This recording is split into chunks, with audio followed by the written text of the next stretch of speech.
Cuando el destino llama, a veces lo hace con la mano de un niño y con una frase que corta como una navaja. Tu sueño termina ahora.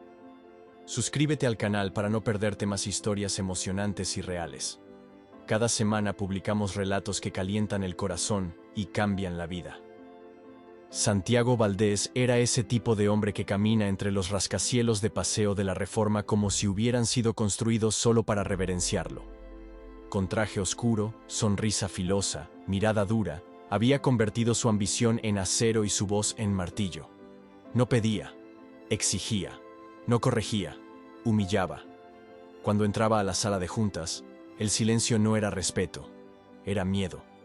Durante años llamó debilidad a la empatía, desperdicio a la amabilidad, locura al perdón.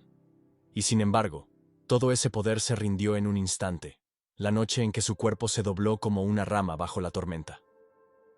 Una hemorragia cerebral, un golpe mudo en su ático de Polanco, el traslado de urgencia al Centro Médico Nacional Siglo XXI, y luego la oscuridad. Días que se vuelven semanas, semanas que se alargan en meses, y meses que se hacen años. 2 años.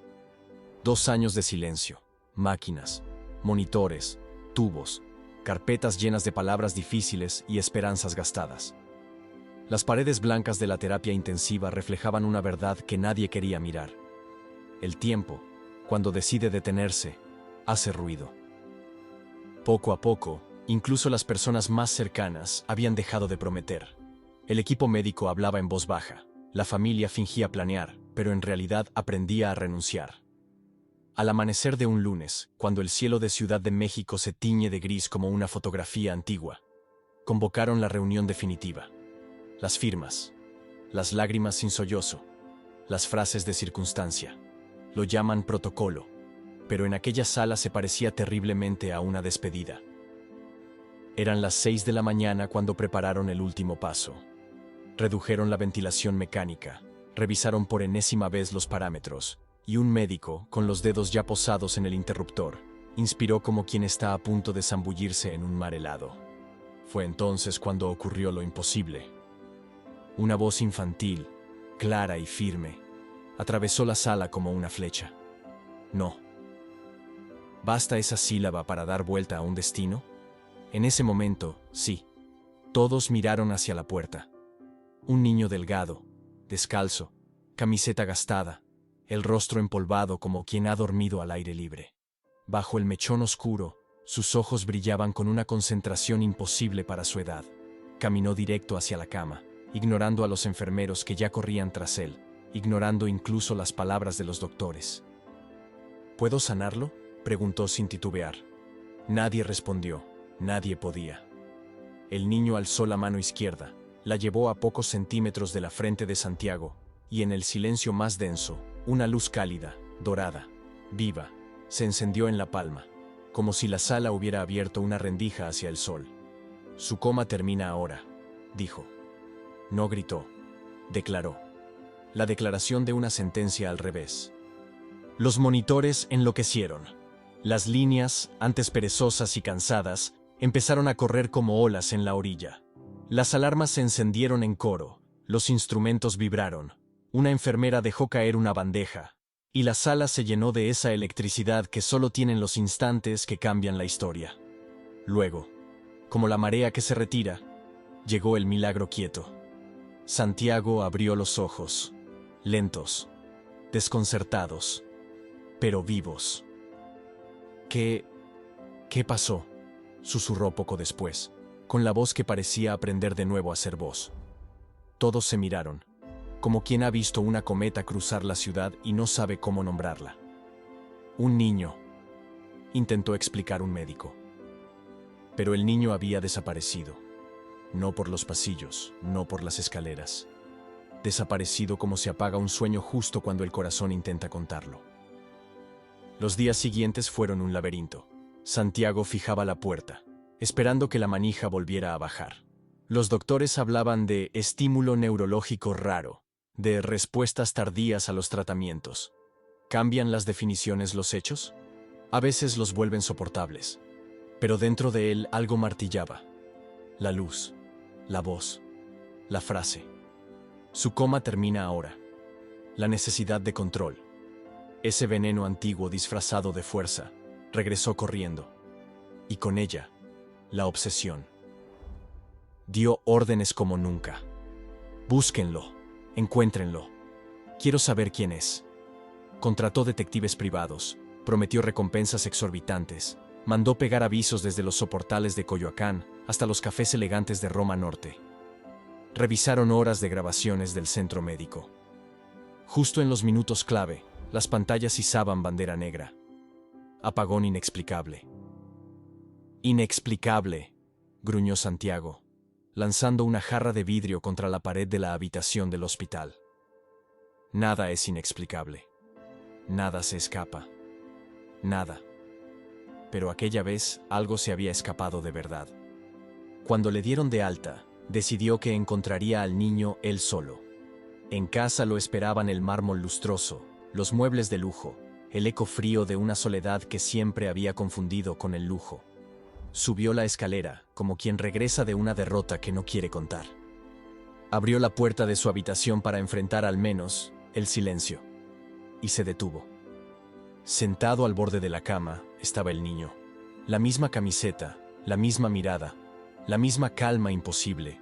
Pero en el segundo exacto en que Santiago lo miró, el mundo volvió a cambiar de nombre.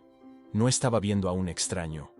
Estaba mirando un rostro que había tocado con los dedos cuando la vida era simple. Emilio. Emilio. El amigo de la infancia. El compañero de carreras en el lago de Valle de Bravo, cuando tenían 8 años y el verano olía a mango y gasolina. El niño que se lanzó para salvarlo cuando Santiago, terco y vanidoso incluso a esa edad, había querido desafiar un agua demasiado profunda. Santiago había sentido los brazos de Emilio empujarlo hacia la orilla, había tosido, llorado, gritado su nombre, y luego había visto solo círculos en el agua. Emilio no volvió a salir. Desde aquel día se prometió a sí mismo que no volvería a necesitar a nadie, que lo controlaría todo, que no permitiría al mundo herirlo otra vez. La promesa que lo hizo rico, y solo. No, no puede ser, susurró, retrocediendo un paso como ante un fantasma. Te vi morir. El niño, o lo que fuera, lo miró sin dureza, sin prisa.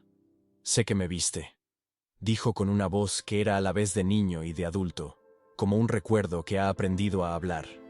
Pero para Dios nada es imposible. Santiago se sentó para no caer. Se presionó las manos en el rostro, como si quisiera arrancarse aquella realidad como una máscara. ¿Fuiste tú en el hospital?, preguntó en un hilo de aliento. Sí, respondió Emilio. Y estoy aquí para mucho más. No por el cuerpo, por el alma. Las palabras le llegaron antes de oírlas, y sin embargo, lo golpearon como un andamio que se derrumba. Tu sanación física es solo el principio, Santi, dijo Emilio, usando el apodo que nadie se atrevía ya a pronunciar. He vuelto porque has recibido una segunda oportunidad. Y tú sabes cómo tratas las segundas oportunidades. Las compras, las doblas, las exprimes. Pero esta no funciona así. Santiago negó con la cabeza. Estaba acostumbrado a negar. Era su primera defensa. Yo no soy un hombre malo, intentó. Emilio no alzó la voz. Alzó la verdad. Has sido cruel. Hiciste llorar a padres y madres por un error sin importancia. Rompiste la dignidad de gente honesta y llamaste mérito a tu prepotencia. Confundiste el miedo con el respeto y lo hiciste creyendo que tenías derecho. Emilio se levantó, caminó hasta la salita y pulsó el botón de una vieja grabadora apoyada en la mesa. La casa se llenó de la voz de Santiago de antes del coma, cortante, venenosa, orgullosa. Si quieres llorar, llora en tu casa. Aquí se trabaja. El audio no dejaba escapatoria. Reuniones, gritos, amenazas, risas de burla, contratos rotos por capricho. Cada palabra era un golpe, cada recuerdo, un arañazo en la conciencia. Basta, murmuró Santiago, llevándose las manos a las orejas. Escucha, dijo Emilio, pero no con maldad, con una firmeza que olía a cuidado. Así lo hizo. Y cuando la cinta cayó, no quedó nada detrás de lo cual esconderse.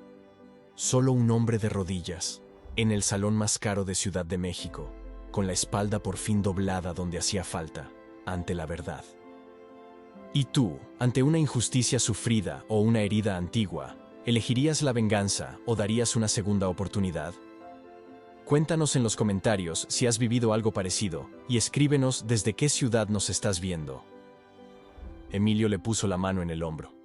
Una mano pequeña, cálida, real. Aún hay tiempo, dijo. Yo recuerdo al niño que eras. Lo bueno que escondes bajo el hierro.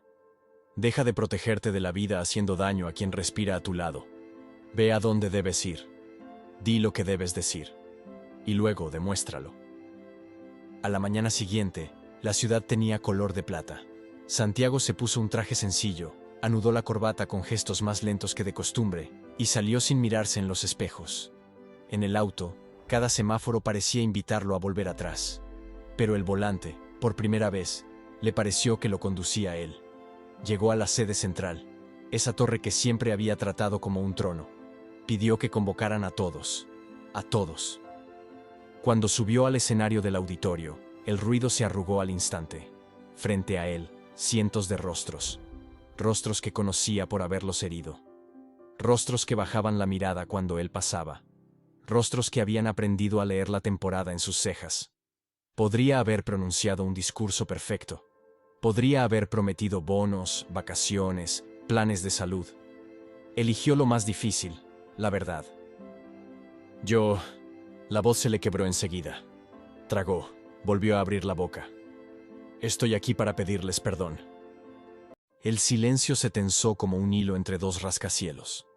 Confundí el miedo con el respeto. Confundí mi ambición con una excusa. Falté al respeto a personas mejores que yo. Les hice sentir pequeños. Hice llorar a quienes debía proteger. Creí que el poder era el derecho a pisotear, y me equivoqué. Se detuvo, se pasó una mano por el rostro. No se secó las lágrimas, las dejó ser. No puedo borrar lo que hice, pero puedo cambiar desde ahora, y lo haré, día tras día. Les pido la oportunidad de demostrarlo con hechos, no con palabras. Nadie aplaudió, no de inmediato. El silencio, cuando tiene valor, no tiene prisa. Un hombre al fondo, contable, gafas redondas, manos grandes, se puso en pie y golpeó 1, 2, 3 veces. Una mujer a su lado se unió, luego otro, y otro más. En pocos segundos, Santiago fue cubierto por el ruido más raro que había escuchado jamás. Un aplauso que no era triunfo, era tregua. Aquella noche, al volver a casa, no sintió la necesidad de poner la música a todo volumen. Mientras subía los peldaños, notó que cada escalón parecía más ligero. En la habitación, buscó instintivamente el borde de la cama, como la noche anterior. Nadie. Ningún niño. Ningún fantasma. Ninguna luz. Pero al fondo del pasillo, en el escritorio, encontró una nota. Papel sencillo. Caligrafía redonda. Infantil. La reconoció como se reconoce un perfume. Las manos le temblaron al abrirla. Esta vez salvé tu cuerpo. Ahora he salvado tu alma. Ya no me necesitas. Estoy orgulloso de ti. Santiago apoyó la nota en el pecho. No lloró como se llora normalmente. Lloró como se respira después de haber estado demasiado tiempo bajo el agua. Abrió la ventana, dejando que el aire de la tarde se llevara el polvo de los días. El cielo sobre Ciudad de México tenía estrellas más vivas de lo habitual. O quizá era él quien había vuelto a encender los ojos. Gracias, hermano, susurró. Ya no temía que alguien lo oyera hablar solo. No estaba solo. Desde ese día, los pasillos de la empresa se convirtieron en pasillos de escucha. Llegaba temprano no para controlar, sino para comprender. Anuló despidos precipitados, reabrió expedientes cerrados con desprecio, instituyó un fondo interno para las familias en dificultad, llamó por su nombre a personas a las que jamás había mirado de verdad. Cada gesto era pequeño, pero cada día construía una hora en la que ser mejor que el día anterior. No bastaba pedir perdón. Había que volverse perdón. Siempre hay una prueba esperando a la vuelta de la esquina cuando le dices al mundo que has cambiado. Para Santiago, llegó con la forma elegante de Ramiro Cortés, viejo socio de traje perfecto y conciencia elástica. Lo invitó a comer en un restaurante de manteles blancos y promesas doradas. «Es momento de volver a la cima», dijo, dejando una pluma de plata junto a un contrato con cifras capaces de emborrachar incluso a los honestos. Una fusión internacional, una ganancia monstruosa y una cláusula escondida como un cuchillo bajo la servilleta. Despidos masivos, fábrica subcontratada con sueldos de hambre, un juego de sombras con los impuestos. «Antes de tu accidente, no habrías pestañeado», sonrió Ramiro, esa sonrisa que sabe a brindis antes del precipicio. «Te veo dubitativo. No me digas que el coma te ha ablandado». Hablaba despacio para herirlo más. Santiago pasó las páginas una por una. Cada línea era una liga que intentaba traerlo de vuelta. En su cabeza retumbaban 3 palabras: segunda oportunidad. Vio el rostro del contable de gafas redondas. Vio las manos de una secretaria que le habían temblado durante años. Vio la nota sobre el escritorio. Y vio a Emilio en la orilla del lago de Valle de Bravo, los brazos cortando el agua, la superficie cerrándose. La tentación, cuando es fuerte, siempre se parece a la salvación, pero no lo es. Devolvió el contrato a la mesa. No alzó la voz, alzó la elección. Lo rompió, lentamente, con cuidado, como se rompe un traje que ya no quieres usar. Los trozos cayeron como confeti después de un desfile equivocado. Ramiro golpeó la palma contra la madera. «¿Estás loco? ¿Sabes lo que acabas de tirar? ¿Poder? ¿Dinero? ¿Tu lugar en la cima?» «Mi lugar», dijo Santiago, «es donde puedo mirar a las personas sin tener que bajar la vista». Se levantó. Salió. No triunfante. Libre. Esa noche la casa tenía un eco nuevo. El eco de quien ya no tiene que justificarse ante nadie.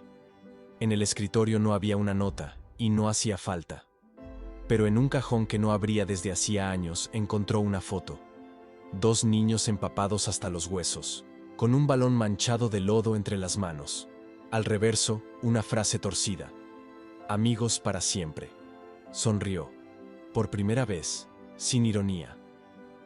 A la mañana siguiente, en vez de la reunión de siempre con los ejecutivos, pidió visitar una pequeña ONG en Iztapalapa, que desde hacía años luchaba por mantener a los adolescentes lejos de la calle. Entró al patio y vio niños corriendo tras un balón demasiado desinflado, reír con la panza, pelearse y hacer las paces en 5 segundos. Donó fondos, sí, pero, sobre todo, donó tiempo. Implementó en la empresa un programa de aprendizaje para chicos que habían crecido sin redes. Abrió becas con el nombre Emilio. No le contó a nadie por qué se llamaban así.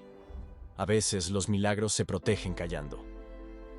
Sentado a pie de cancha, vio a un muchacho descalzo marcar un gol. El grito que siguió era la gramática que había olvidado. El sol calentaba, pero era otra cosa la que derretía el hielo que lo habitaba por dentro. Después de la tormenta siempre vuelve el sol. No es una frase de póster, es una responsabilidad. Elegir cada día abrir la ventana en vez de bajarla. Esa tarde, al atardecer, subió a la azotea para respirar. Ciudad de México bullía como un panal de luces y promesas. Cerró los ojos y en el silencio percibió una presencia ligera, como de pasos que no hacen ruido.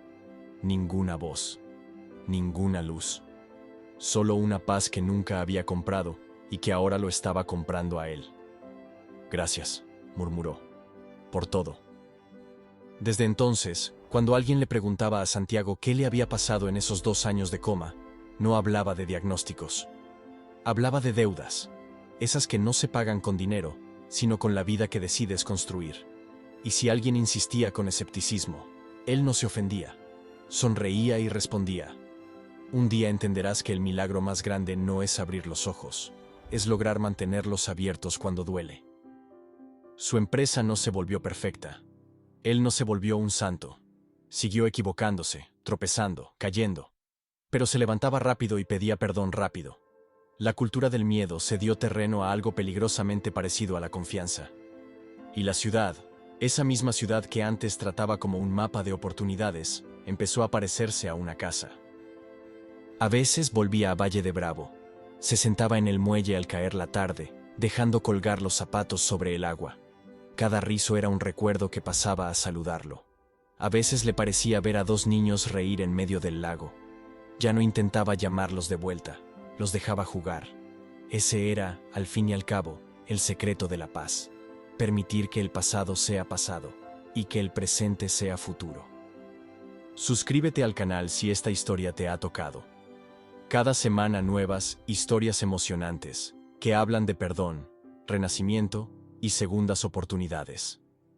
Y en los comentarios cuéntanos tu experiencia y desde qué ciudad nos estás viendo. Tu voz puede cambiar la vida de alguien. Y la moraleja, que no hay poder capaz de competir con un corazón que decide ser amable, que las segundas oportunidades no se compran, se merecen, se protegen, se honran, que el milagro no es evitar la tormenta, es aprender a caminar dentro de ella sabiendo que, al final, el sol no solo es más cálido, es más nuestro.